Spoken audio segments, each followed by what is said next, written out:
All right, with that, we're recording and let's get into it. Thank you and welcome everyone for coming to this panel discussion about sex and sexual assault for our Sexual Assault Awareness Month 2021. I'm your facilitator, Avani, like how you bake cookies in an oven and they're near me, Avani. I use she, they pronouns and I'm a prevention specialist with a Y. We're here to ask, how can we talk about sexual assault if we can't even talk about sex? We're going to dive deep into what our culture teaches us about sex, about our bodies, and what we need to understand about sex to better understand sexual assault. Again, we want this to be a community discussion along with hearing from our wonderful panelists. So please answer the big questions that we posed in the chat box. We'll also be copy pasting the questions that we ask our panelists in the chat box as well, so you have an idea of what those questions are. If you'd like, we will be reading out a few responses anonymously after we hear from our panelists. Just a reminder that this meeting is recorded, so if you're not comfortable sharing, that's totally fine. We're going to make some time afterwards after our recording and we hear from all of our panelists to be able to hear from y'all, be able to share stories. And yeah. If we could now have our panelists introduce themselves, your name, your pronouns, a little bit about your work and your background.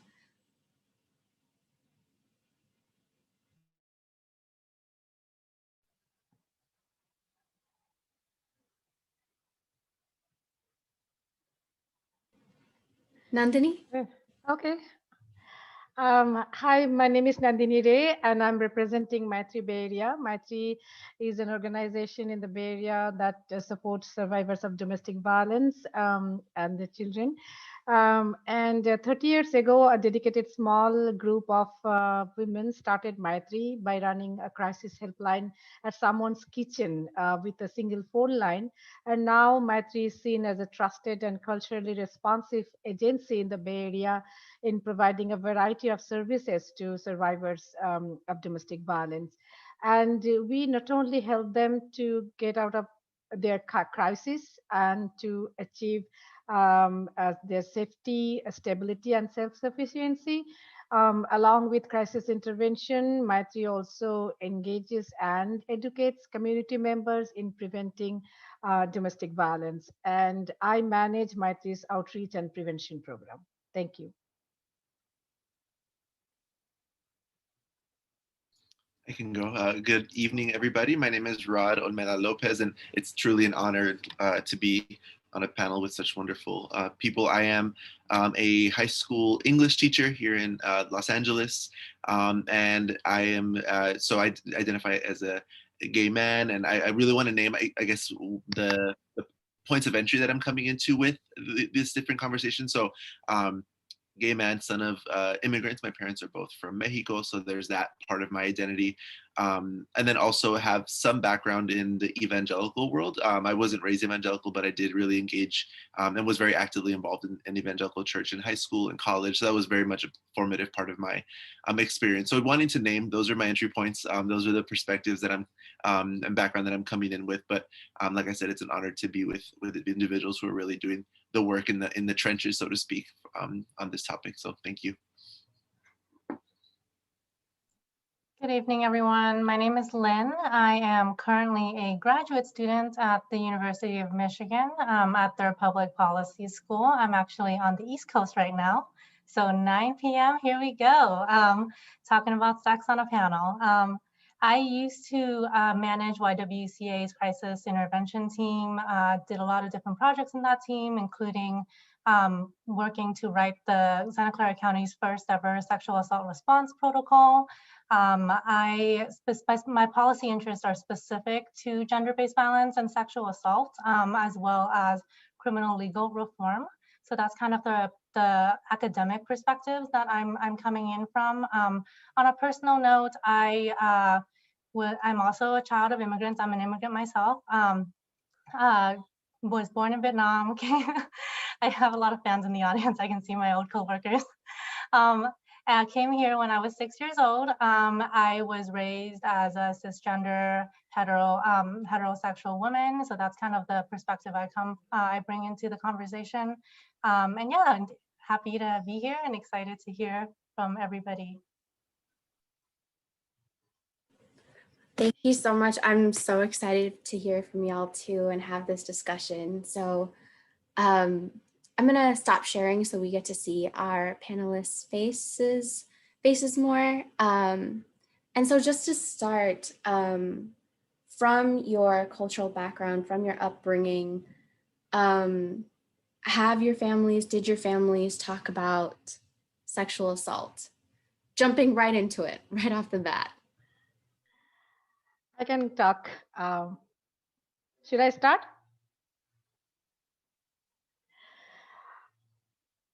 So I'm South Asian. I was born and raised in India, and I came to this country when I was almost 26 years old after I got married. And when I was growing up, even when I was in college, I had hardly any opportunities to discuss sex or sexuality with my any of my family members, and it is an uncomfortable topic. And it is not only me; many of my friends and peers, especially girls, had the same experience. And things are changing now in South Asian countries due to internet exposures and influence of Western culture. But still, sex and sexuality is a taboo topic in India. Not even in India, India, Pakistan, Bangladesh, and many other South Asian countries. For most girls, in South Asian countries, sex is something you find out after you get married. Most Indian girls are told that a woman's sexuality and body is first the domain of her family, and after marriage that of her husband, and you don't have much of a say, choice or right to your sexuality. And abstinence is the only way for birth control. So in South Asian culture, it is a common perception that a woman's worth is based on her virginity, chastity, and sexual loyalty after marriage. For boys, community ostracism is not that hard if they are sexually abusive or sexually active before marriage. Girls, on the other hand, are scared of brutal social ostracism if they get pregnant before marriage. So it's best not to even think or talk about sex before marriage. Forget about having sex. And if you say yes to sex, if you're a girl and if you say yes to sex, then you will be viewed as a slut. And if you are sexually abused, then it will be assumed that it is your fault. You did something to lure your perpetrators. And you must, as a girl, must not dress, walk, sit, or move in any way that tantalizes or titillates men. So when you don't have a clear concept of sex and sexuality, then you don't have a clear concept about sexual abuse. And if you feel that something is bothering you, you are not enjoying any sexual encounter, you don't know that whether you can talk about it or not, whether you can share your feelings with somebody else or not. And there is no one there practically. We are not used to talking about sex with even family members, and forget about outsiders. And there was no formal education when I was growing up in India. I came here about 26, 27 years back, and that time there was no formal sex education in any school. But majority of schools in India, even now, they don't have any formal sex education. And honestly, it's a very gray area. It was a gray area for me and many of my girlfriends at that time, that what is sex, what is sexuality. And in India, especially when I was growing up, more focus was on what we must not do to get pregnant before marriage, or how we should protect ourselves from getting raped. So this kind of topic we were focusing, rather than that, understanding what is healthy sexual relationship, or how to identify one's own sexuality. But now I can openly talk about sex and sexuality with my teen children. Probably it is because of cultural change, it's because of generational gap, because my kids are born and raised here. And And I'm also working in this field is giving me freedom and knowledge to talk about this area. And I'm still seeing many of my South Asian friends, they are extremely uncomfortable discussing sex and sexuality with their children or siblings or any family members. So that proves that individuals, the different individuals from the same community can have different culture, or can have different life experience, and can react to those life experience differently.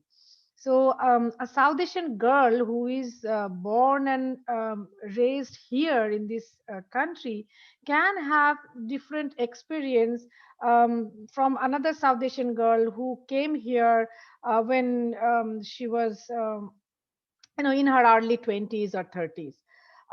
So I'm just sharing my experience, also sharing that at large. I mean, I'm not saying that all South Asian women are like that, but mostly it's a very uncomfortable topic, sex and sexuality in South Asian culture.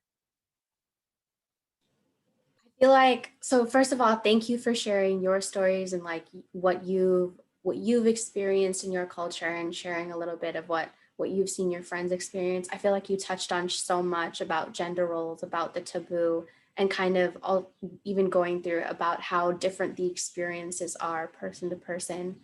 Um, Gosh, I feel like we could just end there, but so excited to hear more from you, and so excited to hear more from our other panelists.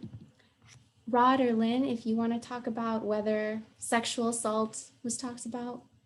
I would love to. It's really great. It's really cool to hear, how I don't know if cool is the right word, but it's interesting to hear the parallels between two cultures on literally the opposite sides of the planet, right? Talking about Latin America, talking about South Asia.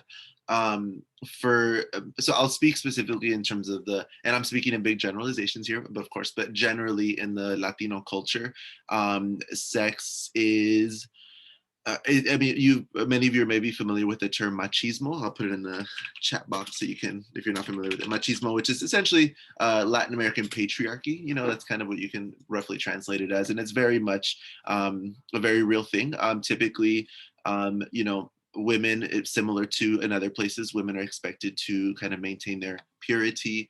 Virginity is prized and celebrated, and at the same time, on the opposite side of the coin, men are kind of encouraged to be very sexually active and to kind of conquer women. And and when you have a very heterosexual heavy society, that creates a very interesting dynamic, right, where you're encouraging half the population to be sexually active, telling the other half to not be. And so you have these really strong double standards that are present there. So that is very much seen across all of Latin America, and obviously with immigrant populations in the U.S. And I also wanted to share just kind of as I mentioned, I spent some time in the evangelical church, kind of white evangelical church more specifically.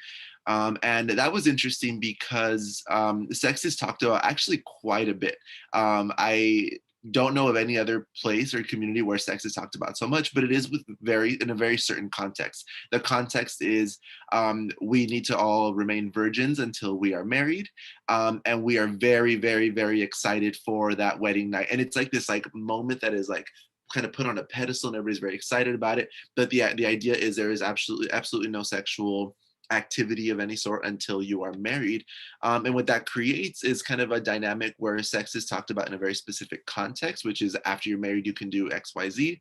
But anything outside of that is not talked about, right? So then you talk about, well, what does safe sex look like? Or what does, obviously, not to mention outside of heterosexual sex look like, right? That's not mentioned at all. And then of course, sexual assault isn't really mentioned at all either, because the idea is we're all supposed to wait until we're married. So it's not an issue, right? Not mentioning, obviously marital rape and things like that. So thinking about those two perspectives, and as a gay man kind of navigating these worlds, kind of feeling like an outsider in all those conversations, I many times felt like I was a spy or something in these rooms. I was like, well, none of this really applies to me, but okay, cool. Like this is, it's been interesting to kind of hear those things from, my own perspective on the outside, kind of outside looking in, so to speak. So I just wanted to share those two very different kind of communities and how they approach sex.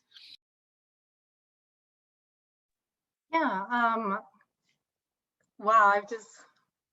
I'm just blown away by all of your experiences. My experience as it's actually funny, Nandini, you were talking about how you came here as an adult. I came here as a child, and I wasn't raised in Vietnam, right? I was raised in a foreign land, and our family we rarely talked about sex, but we talked about sexual assault all the time. And I don't think that's necessarily a product of the culture. I think it's more of a product of my parents seeing that they're raising two daughters. They know that they're in a different place. They're away from loved ones. They're away from communities that they can trust. Growing up, my mom always told me, like, if someone kidnaps you here, it's not like when they kidnap you in Vietnam. In Vietnam, they'll just take you and ask for like and hold you hostage and ask for money. But here they're going to rape you and then chop you up and then throw you in the ditch. And that's like one of my earliest memories was this my mom very much associating sex with violence, right? And that was all pretty much the conversations around sex that we ever really get. It's making sure that you are protecting yourself, making sure that nobody's touching you. I have an aunt who, whenever I actually see her for like reunions and stuff, she would always ask me without fail, is anyone touching you? Is anyone doing something that you don't want to happen? When I moved here, I actually called her and caught up with her, and she said, okay, you're living in a ground level apartment, can you prop the couch onto the door to make sure that at night no one can go in? And it's just these conversations were very much ingrained within me as a child, to be very wary, particularly wary of men, because that's usually like when they say, the people who are touching you, it's almost always like, have there been boys who have been touching you? So that's been ingrained in me. But I think in some respects, it was helpful in the sense that I never felt as much of the shame that's around sex and sexuality. It's always, they're always asking like, did anyone do this to you? Not necessarily, did you do this to yourself, or did you put yourself in a position where someone can take advantage of you? So I think because they omitted that piece of it, I actually grew up fairly sexually healthy because I didn't feel like an immense sense of shame around my sexuality. And I didn't learn about sexuality from my parents, and I didn't learn it from my family, but I managed to learn it from my peers, from my teachers, and I didn't have like any ingrained sense of like fear or shame around it in terms of myself. I had a lot of fear of men, but not about me. I think that perfectly kind of ties into our next question. I love that, that intention to protect didn't have to include like the victim blaming or like, why did you put yourself in that position? That's so cool that, that because of, I guess, like the way that it was talked about within your family and within your experience, that you didn't have to grow up thinking that it was like, it would have been your fault if you had put yourself in that position. I think that's really cool. And I mean, it speaks to like how individual and how separate our like experiences can be. So kind of, we talked a lot about kind of these like larger themes that we saw within culture, within religion, about the way that sex was or wasn't talked about, or sexual assault was talked about. I wonder if there are like specific messages about, again, totally tying into what Lynn said, if there are specific messages that you got about sex or sexual assault that either supported what you know about rape culture or worked to dismantle it. Kind of a complicated question, but I'd love to hear your thoughts. So I can go. I would say the rape culture didn't come from a vacuum. It is the product of harmful patriarchal norms where victims are always blamed, and gender discrimination, gender abuse, these kind of things are reality.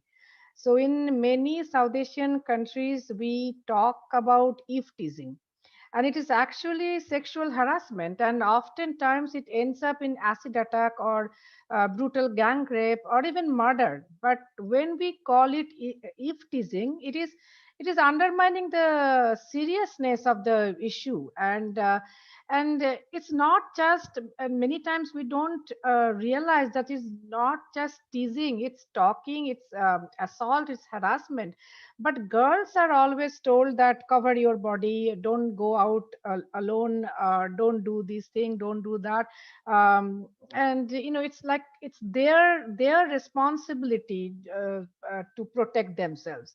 And it's like indirectly we were told that if we are raped, then it is our fault. And South Asian filmmakers should also be held accountable for rape culture. Their content is consumed across South Asia and thus carries significant influence.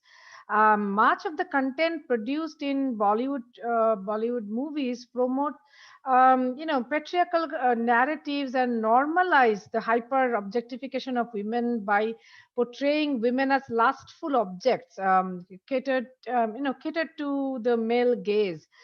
And yes, we are seeing some progress in India and other South Asian countries in terms of gender parity, in terms of implementing laws, but a long way to go. I would say that during 2012 Nirbhaya rape case, I don't know how many of you know about that rape case.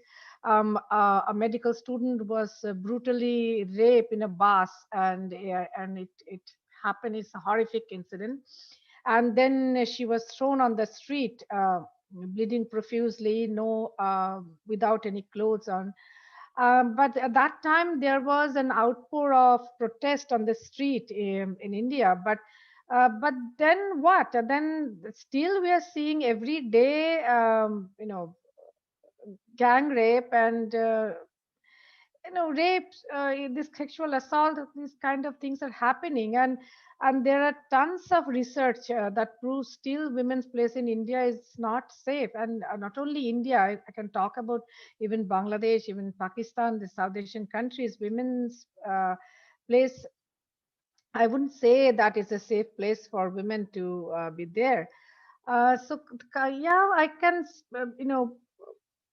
what was your question, that what we learned about in our culture about sex and sexuality that supported the rape culture. And it is like that's what we learned, that it is women's job, girls job, to protect their chastity. It is their women's family honor is tied to women's vagina. I don't know how, what, like, so it's honor killing. It's happening if the girl is having any sexual relationship before she gets married, then her family is killing her. So that kind of news or incidents give us a big picture that so much gender abuse and gender discrimination is creating or instigating rape culture, where women are seen as objects, and male can do, or powerful, they have power, they can do anything with women's body.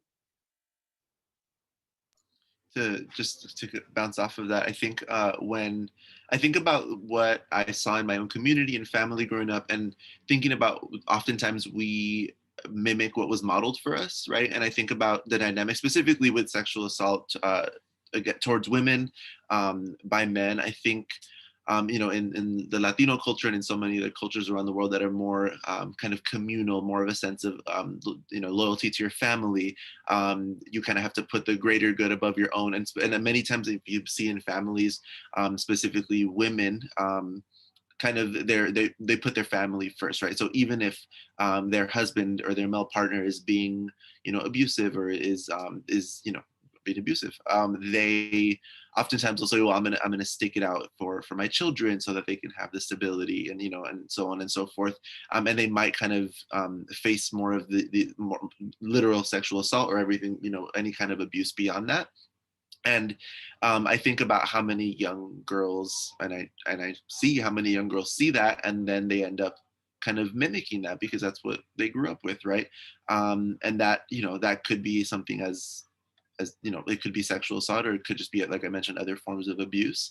But that's modeled there, right? And again, as a boy growing up, fortunately, I did not see those kind of dynamics in my own family. I'm very with my own parents. I'm very fortunate in that sense, but was not too far from home that I did see that. And thinking about what was modeled for me, like I'm not a heterosexual guy, so it was a little bit different, but I do think that I do see so many people in my community and family that kind of fall into those same patterns because of this idea of, like, it's not about your bodily autonomy. Your autonomy takes a backseat to the family is good, the community is good, right? All those things come first, and your autonomy is last. So whether that's kind of putting yourself last in, from everything to who eats last at the dinner table, all the way through what right do you have to your own body in a sexual way, right? And again, we mimic what's modeled for us, and we have to actively break those chains if we want to change it. And that active part, I think, is the key there. Yeah, I just have two things to add. Nandini, so interesting that you brought up the 2012 case. I was actually a freshman in college, well, a sophomore in college at that time, and that case happened shortly after the Steubenville rape case in Steubenville, Ohio, and both of them really made an impact on me. I actually, the very next semester, went to my campus's sexual assault prevention office and asked to volunteer there because both of those cases together made such an impact on me, and it was one of those like two 1-2 punches that like caused me to enter this work. So it's really interesting how like everything is interconnected, and how something happening in a place far away can actually have like impact for years to come.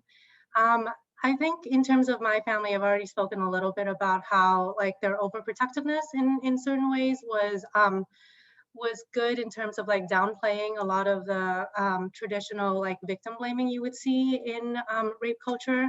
But I also think that it was extremely unhealthy in the sense that it demonized men for a long time in my life. And I think even now, like I've been with my partner for 3 years, and my mom still, whenever she talks about him, she always asks like, oh, I hope you're not having sex. I hope he's not taking advantage of you in that way. I hope he's not, it's always about like, there's still that power dynamic that comes into the conversation. There's always a sense that you would lose if you were to have sex with this person.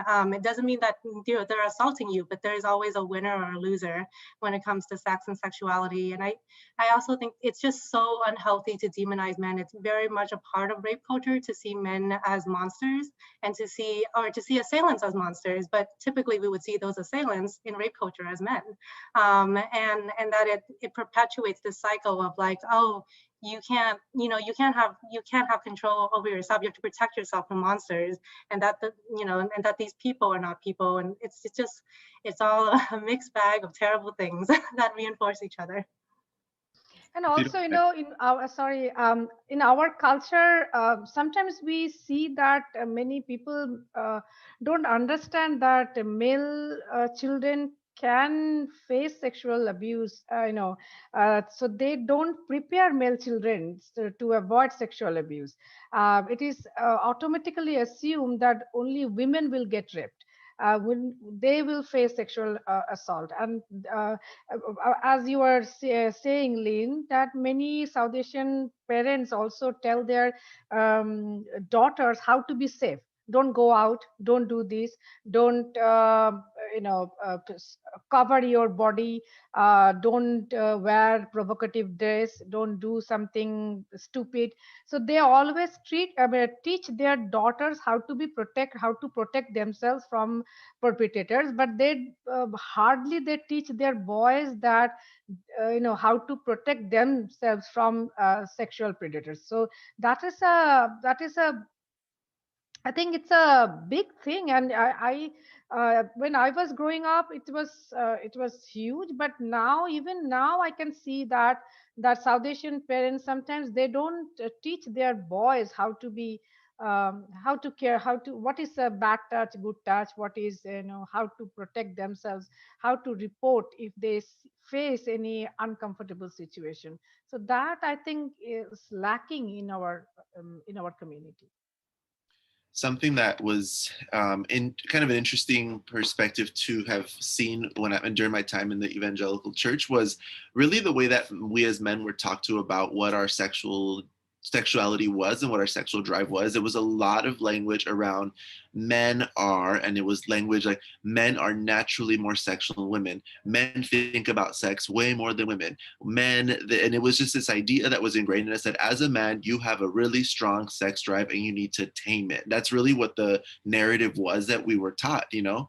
And I think about how evident that becomes then in that, you know, if this is reinforced, this sex drive is something that I need to tame because I'm so naturally, I have this sexual drive that's out of control, that's going to really shape a lot of your actions. And I think back to, you know, even as recently as in the last couple of months, that the shooting at that spa in Atlanta, and apart from the racial dynamics of that, which obviously was a big part of that, the shooter said, you know, it was, you know, I needed to get rid of that temptation, right? I was tempted by these women, so I needed to get rid of the temptation. And he was somebody who grew up in that church. And of course, not everybody who's evangelical grows up and does that. But that understanding of like, this is a temptation, I can't control myself. And of course, then you're going to start to see that there's going to be these, I messed up, so I'm going to now, you know, do this thing to a woman or to whoever it is that I'm attracted to. So that upbringing, that so many of, I mean, there's so many people that grow up with those dynamics in this country and in the world, that men are taught is that, you know, you're taught that this is you are innately a very highly sexual being that you need to tame. And that clearly we're seeing what the results of that are in our societies, right?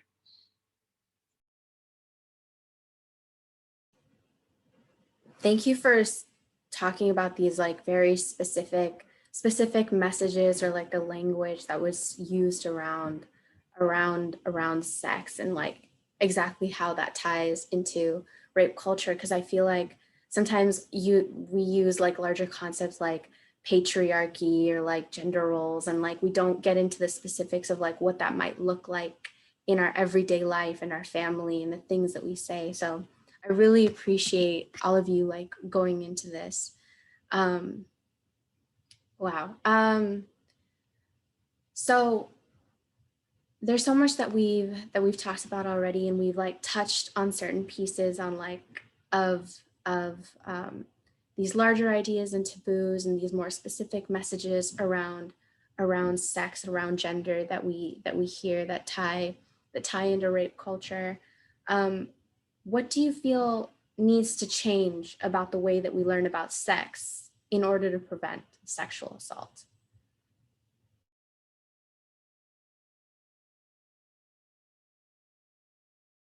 A lot of things.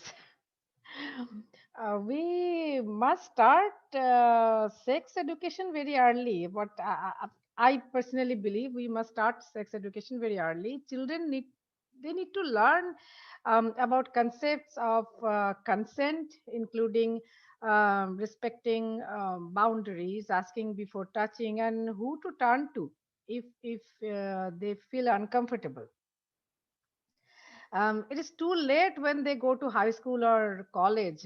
We need and we if we start early, they will understand it more clearly. And when they are going to college, they are in high school or college, is too late.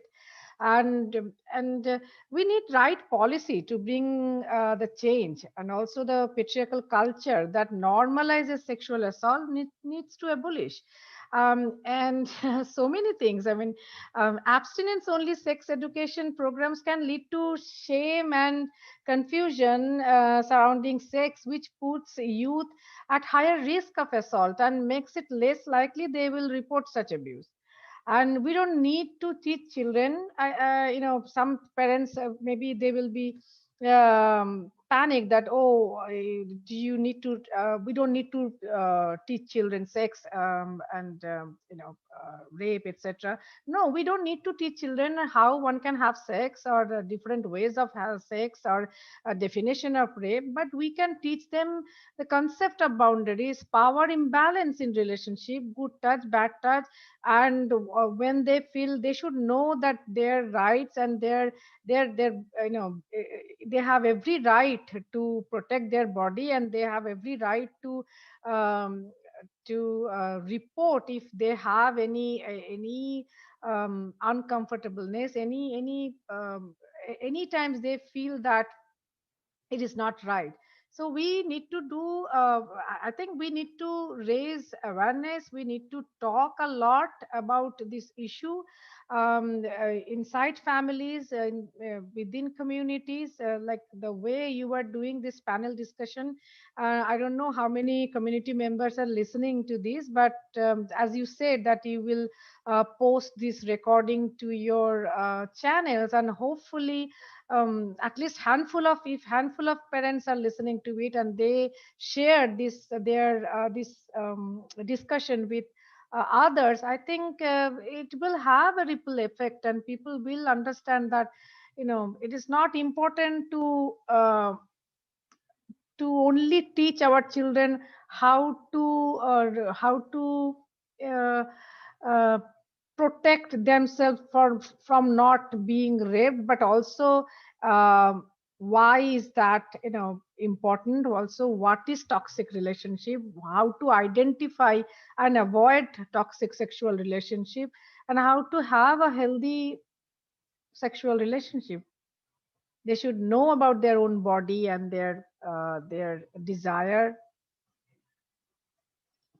I don't know whether I uh, gave you the right answer, Oh, or my questions and you gave us my so answers are much. diverted.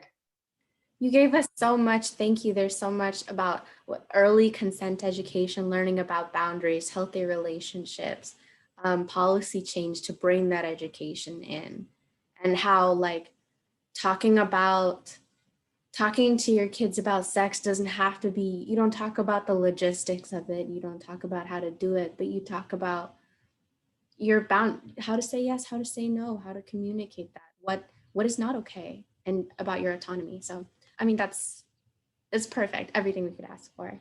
Um, Anyone want to elaborate?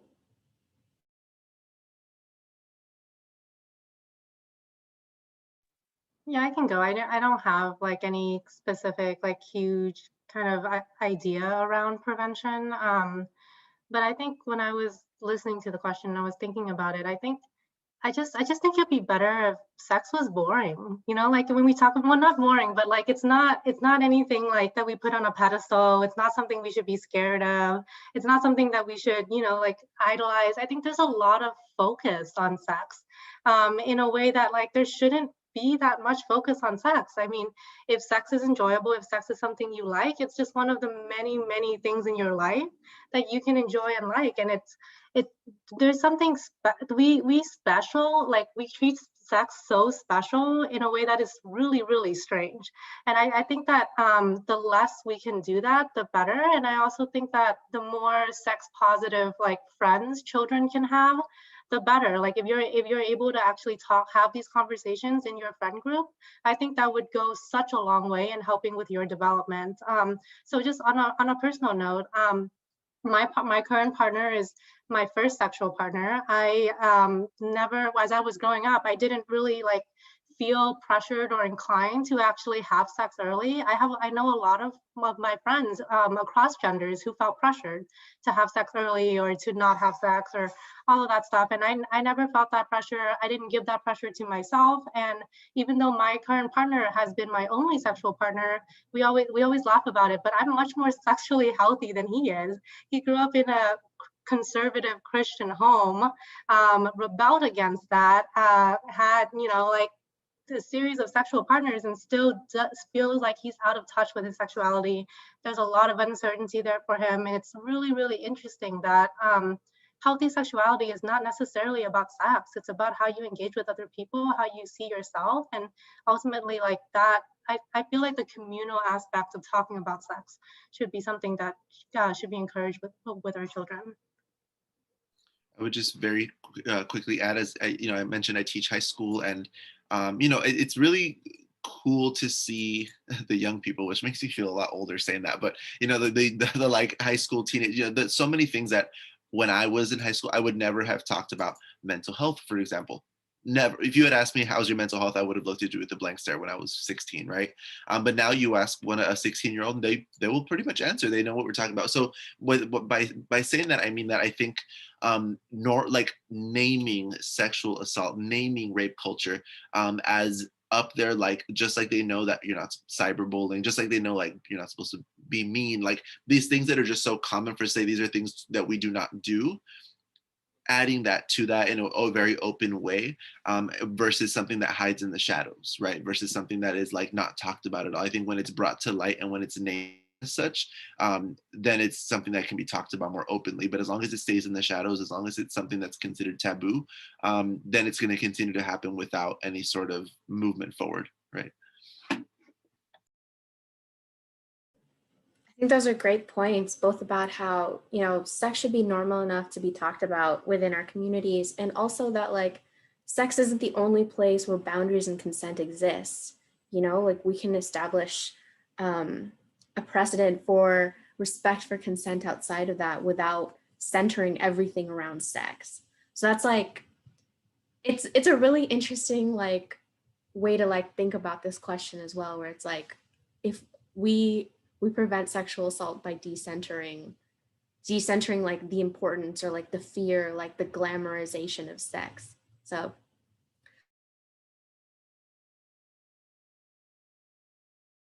You're on mute, Aveni. I know we have like maybe like an hour and 15 minutes on top of that. Unfortunately, we couldn't have one of our panelists come, so I think our discussion will end up running shorter, and hopefully we can make some time after the recording is done to hear from our participants as well. But just closing comments, since we've already heard so much today. Why do you think it's important, again, just like a general, like really like summary, we've talked about so much today. Why do you think it's important to learn about sex when it comes to sexual assault? Like, just why is it important? Simply. If we have same shame and taboo around our own body parts, desire and sexual pleasure and sexuality, if we have misconception about healthy sexual behavior, then we won't be able to identify and avoid toxic sexual behavior. And to understand what is toxic sexual relationship is, we need to know first about what is respectful and healthy sexual relationship. And if we don't have training, education on this subject, then we won't be able to prevent sexual assault. What Rod said, that we have to make it a normal conversation. We have to have education. We have to continuous, in starting from even elementary school. We don't need to wait till people are going to college. We don't need to wait till they are in high school and they're about to go to college. We can start from elementary school, and we have to start training and education how to, so that they can know that it is okay to know about their own body. It is okay to be protective about their own body. It is okay to report anything that is they feel uncomfortable, kids feel uncomfortable. So I think if we don't know, if our children especially, if they don't know, they don't learn, they don't have proper education and training about sex, then it will be difficult for them to understand sexual abuse and to report that abuse. And again, to training on sex and education on sex, I don't mean that how to have sex. I'm not asking people to teach your children how to have sex. I am just teaching that um, you know important education around that topic.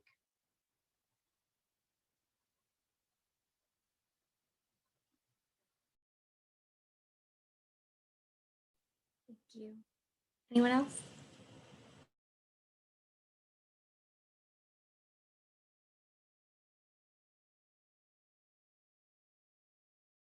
I feel like this is a staring game.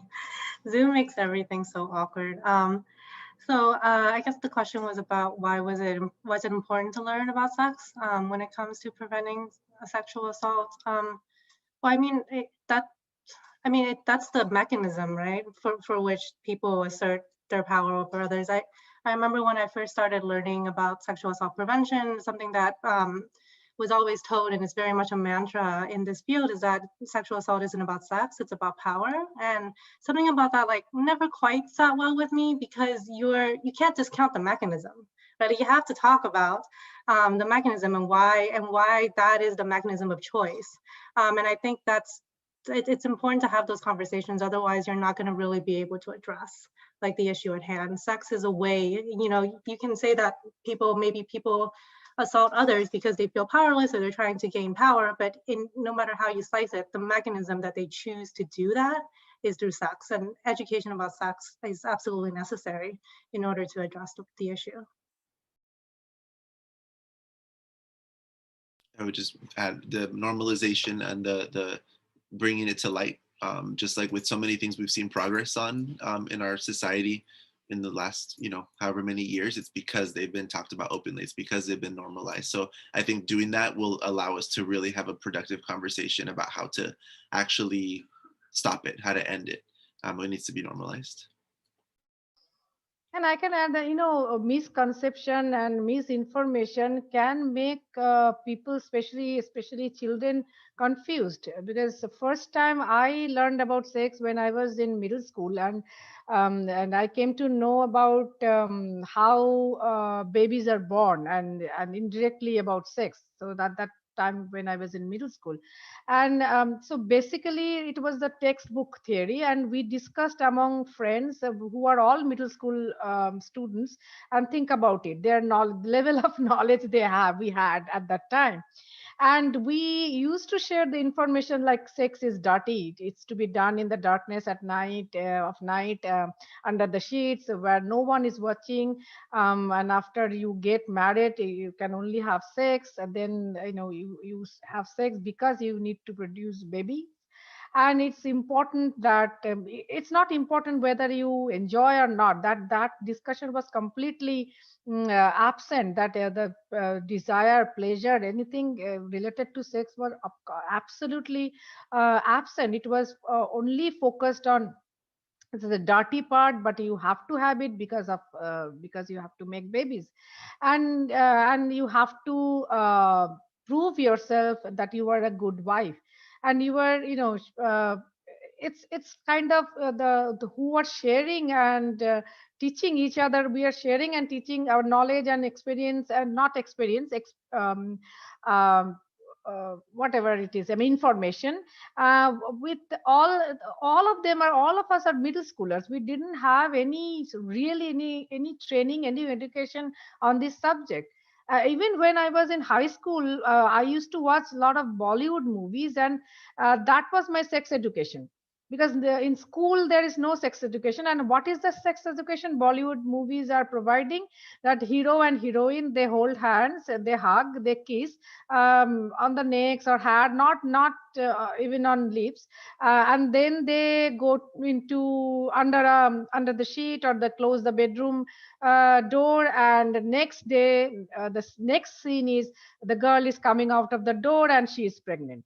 If that girl is married, then it's very happy news, she is a very good daughter-in-law or whatever. But if that girl is not married, then it's her family, and that girl is facing tremendous brutal social ostracism. So this kind of message, this kind of, this is, if this is the education, sex education I was getting when I was in school, then it is a scary thing. Then I'm getting the message that I shouldn't have sex before I get married. And my chastity, it is very important, my virginity, my chastity, to keep family name intact, to give my family prestige, or you know and unmarried girls shouldn't even think or talk about sex, forget about having sex.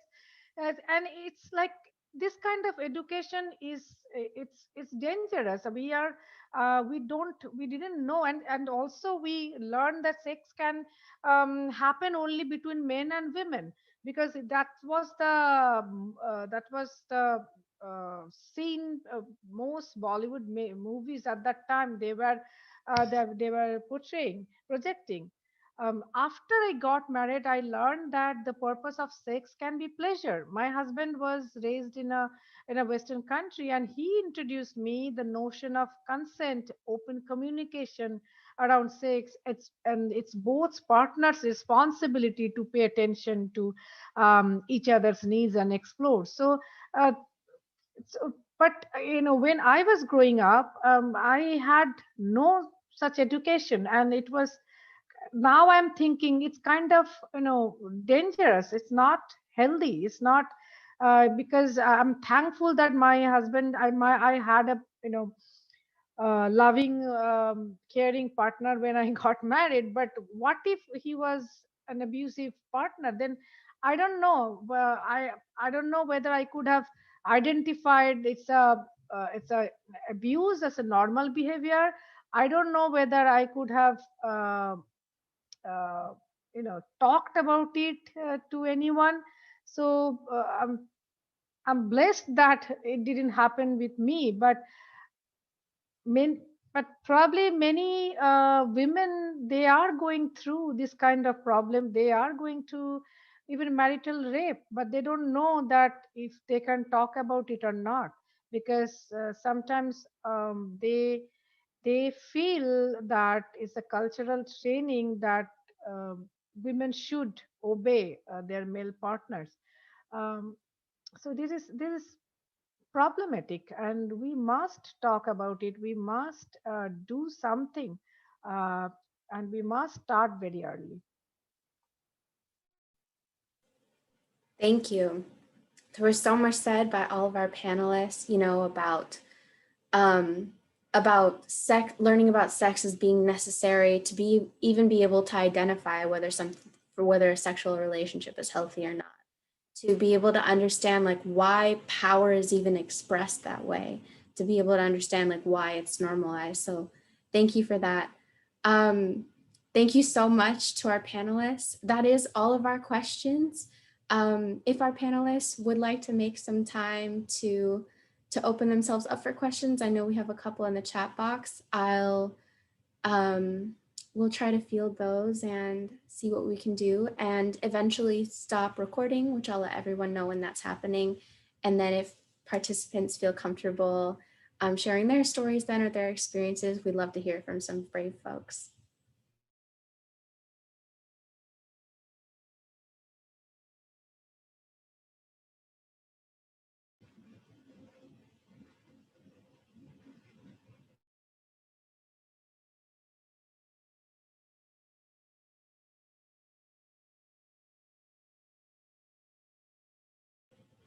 So we got an interesting and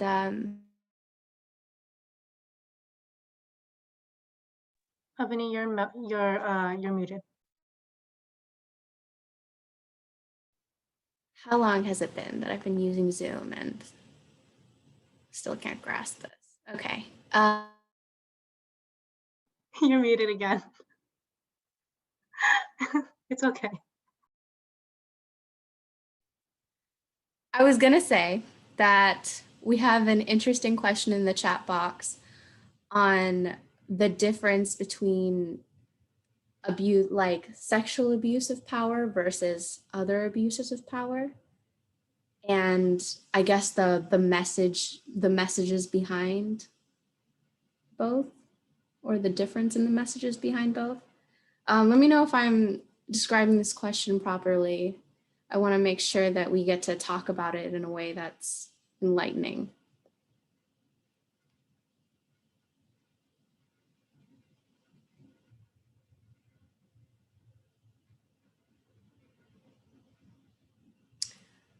Yeah, if you'd like to clarify in the chat box, or we can unmute you, and if you feel comfortable with that. Okay, all right, I will unmute you then, and we'd love to hear from you.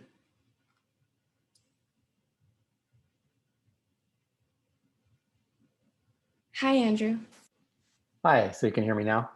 Yes. Okay, yeah. So what I'm trying to understand is this question, and Lynn was pointing at this earlier, which is the use of sex as an abuse of power in the form of rape. Is that somehow fundamentally different? I mean, of course, it's in terms of abuse, but in terms of how it's being taught not to be done, is that different than any other time we're teaching someone not to misuse power?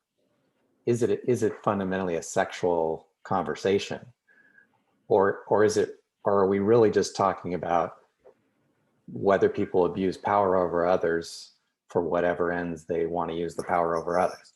The reason I ask is because it determines, if you're trying to influence the problem, whether the answer is to be having all sorts of conversations about sexuality.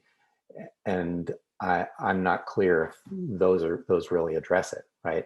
Do you tell a rapist, hey, here's how healthy sex works, and they're going to go, oh, okay, then I'm not going to force it on someone. I'm not sure that I'm convinced that's necessarily the case. So that's what I'm trying to understand. I see some nodding heads, so I think you're getting something out of what I'm asking. So thanks.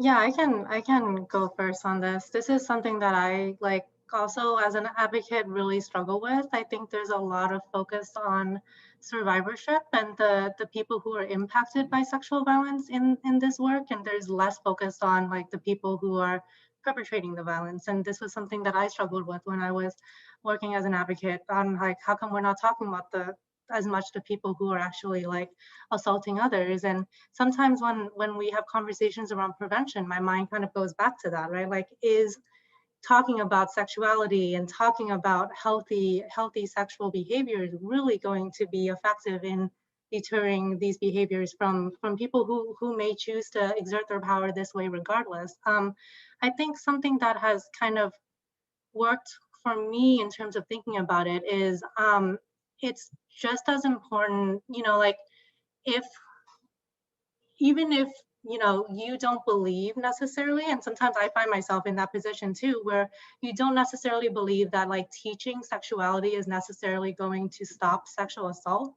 What I do believe is that there is a certain level of hesitancy when it comes to doing a behavior if you feel like the community is against you.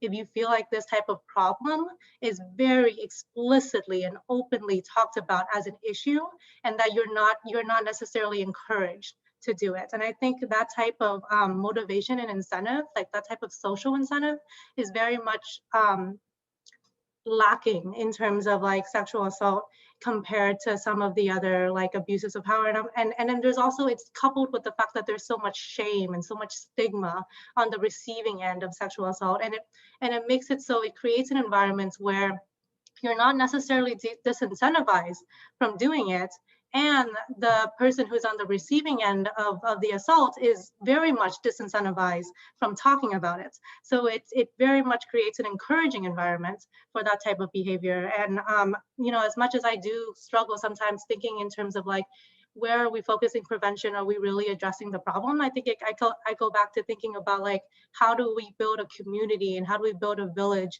to actually talk about and address this problem? And I think part of that is sexual education, because we need to make sure we're destigmatizing that piece of it to take the power out of the mechanism. And yeah, that's kind of my 2 cents on that. I want to just add, I think, as with every sort of act of violence, sometimes people do it without realizing it might be that, right? And obviously there's it's a whole spectrum of things, but I remember I was with a family member one time. I think I was in college, and we were driving in the car, we were by the beach, and there was a girl walking by, and he called her out the window, and I was like, what? What are you doing? Why would you do that? And he was like, what? And I was, I told him, how do you think she feels, with that? And he's like, I don't know. I don't know. I don't think about it. I never thought about that. Right. And I realized, as I'm sure I'm sure she was very uncomfortable, in his brain, he was just doing what he did. Right. So there's that aspect of are there people that are still going to do these actions in spite of knowing it's an act of power? Yes, that's still going to happen. just like with every sort of act of violence, right, that still happens. But like what Lynn, what you mentioned is that like, how do we like make it so we understand this is not encouraged, this is in fact discouraged, this is not okay, this is not normal, you don't have to do this, this is how the other person feels, and kind of creating those conversations in a more public sense. Because that was very eye-opening to me, because in my brain I was like, I guess because of my perspective as, you know, a gay man, I guess I kind of hear both sides sometimes of things, you know, when it comes to like between, you know, straight men and straight women. But in that moment, I was like, he really didn't realize that that's a thing, and he's been doing that his whole life, I'm sure. So, and I don't know what's happened if he does that anymore. Hopefully not. But this was, you know, a really interesting, eye-opening moment.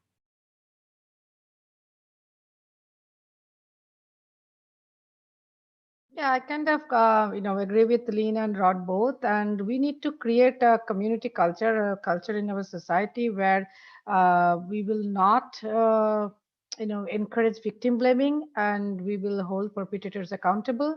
And if children, they get that message from the very beginning, then and they know how to develop skills to initiate and nurture strong, respectful, healthy relationship, whether it is sexual or otherwise, then I think we will be able to, um, create a different culture and community.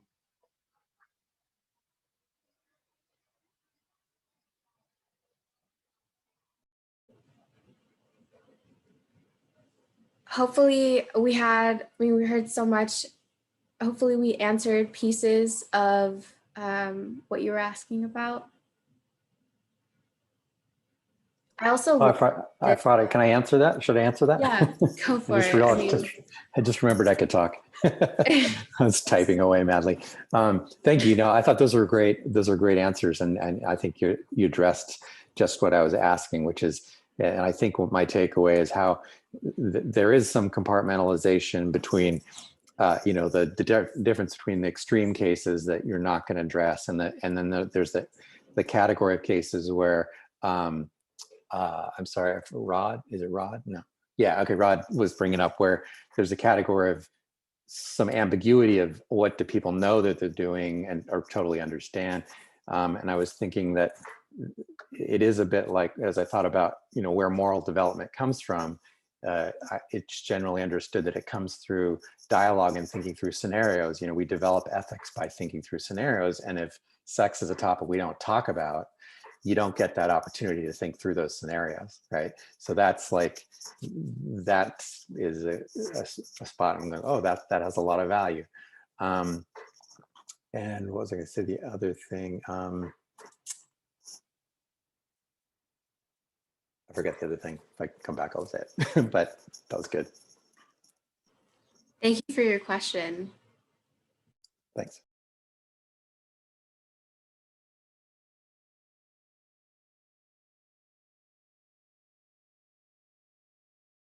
Oh yeah, the other thing was the part that Lynn said, which is how you talk about influencing people, and they know psychologically that you generally don't influence people by telling them what to do. In fact, that in like political debate, you actually get what I think they call it the backfire effect, where they tend to dig into whatever their opinion is the more you try to tell them. But the thing that does influence people is what they perceive everyone else is doing, what the majority is doing, has a huge impact even without their knowledge. So Lynn nailed that one, where it's like, oh yeah, we can really shift that by having these conversations regularly where everybody has this understanding that, oh, that's just not done. That's not the way things are supposed to be done. And yes, there will be those outliers that are always gonna break out of that. But if you carry a bigger bulk of the middle ground people, you can have a huge impact on the total number of disasters. Did I get that right, Lynn? I credit that to my Asian background. A lot of collectivist shame. It works though.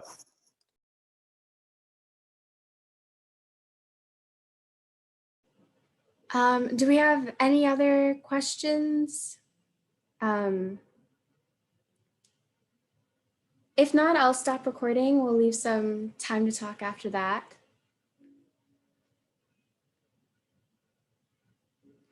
Okay, I don't see anything popping up, so I'm going to stop recording.